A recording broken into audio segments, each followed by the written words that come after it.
سکتا ہوں کہ مجھے عاشقوں کا پیر کہہ لو. پوچھے کیوں؟ کیوں سر؟ کیونکہ یہ رب کے بڑے قریب ہوتے ہیں. آپ یہ دیکھیں، یہ ایک ٹائم آتا ہے کہ یہ عاشق جو ہے نا ولی بن جاتے ہیں. اور میرے پاس بہت سے عاشق آتے ہیں اور میں کلام الہی اللہ تعالیٰ کا انہیں پڑھنے کو دیتا ہوں اور وہ پائے تکمیل تک پہنچتے ہیں. یا حقیقی عشق، رب کا عشق مل جاتا ہے، اصل منزل پہ پہنچ جاتے ہیں.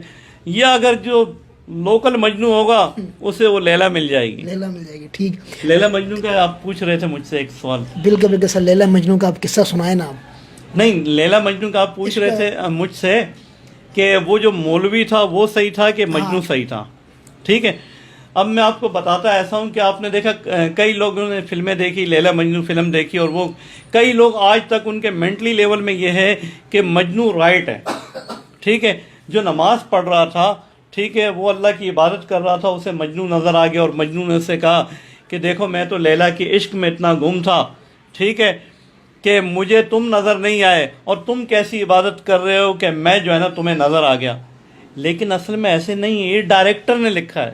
ٹھیک ہے، اصل حقیقی یہ ہے کہ کوئی بھی، میں آپ کو اسی لیے بات بتانا چاہتا ہوں، آج تک کسی نے نہیں بتائی، کہ اصل یہ ہے کہ کوئی بھی مسلمان آدمی نماز جب پڑھ رہا ہوگا، نماز ہوش و حواس میں پڑھی جاتی ہے، نہ ہی نشے کی حالت میں، نہ ہی جھومنے کی حالت میں، نہ ہی سوچوں کے عالم میں.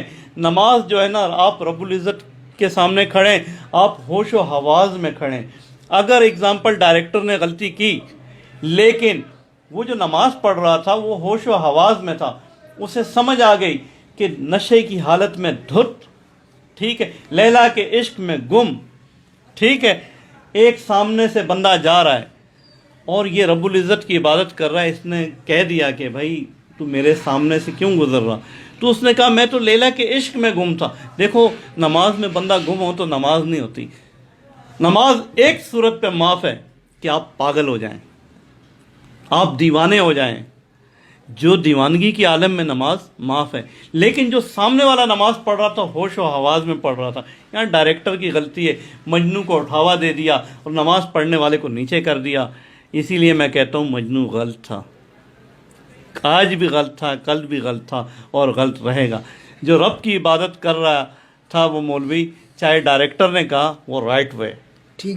ایسا میرا آخری سوال آپ سے یہ ہوگا کہ جو بیسکلی جو مین وجہ مسجد کی نا، مسجد میں لوگ کہتے ہیں کہ یار یہاں پہ نماز پڑھنا جائز نہیں، کیونکہ مسجد جو بنائی گئی ہے قبضہ کی جگہ پہ بنائی گئی ہے. ابھی نے ریسنٹلی ایک کیس بھی دیکھا آپ نے کراچی میں ہوا، تو پھر وہاں پہ نماز پڑھنا کیا جائز ہے؟ یہ آپ ذرا شارٹلی ہمارے چینلوں کو آپ بتائیں ذرا. دیکھیں، اگر اس کو دو طریقے اینگل سے لوں گا. ٹھیک ہے، اگر ہم کسی بھی کنٹری، کسی بھی ملک کے حساب سے اگر کسی چیز کو لیتے ہیں، تو اگر کسی ملک کے حساب سے، اس کے حساب سے جیسا جگہ دی ہوتی ہے کہ یہ بلدیہ کی ہے، یا فلاں کی ہے، فلاں کی ہے، فلاں کی ہے، فلاں کی ہے، کچھ قبضہ مافیا ایسے کرتے ہیں کہ سامنے مسجد بناتے ہیں اور پیچھے وہ سوسائٹی آباد کرنا چاہتے ہیں، تو پیچھے مسجد کے اس پہ سوسائٹی آباد کر لیتے ہیں، بلڈرز وغیرہ. ان کے ٹیکنیکل پوائنٹ یہ ہے. لیکن اگر دوسرے لیول پہ میں آتا ہوں تو میں آپ کو بتاتا ہوں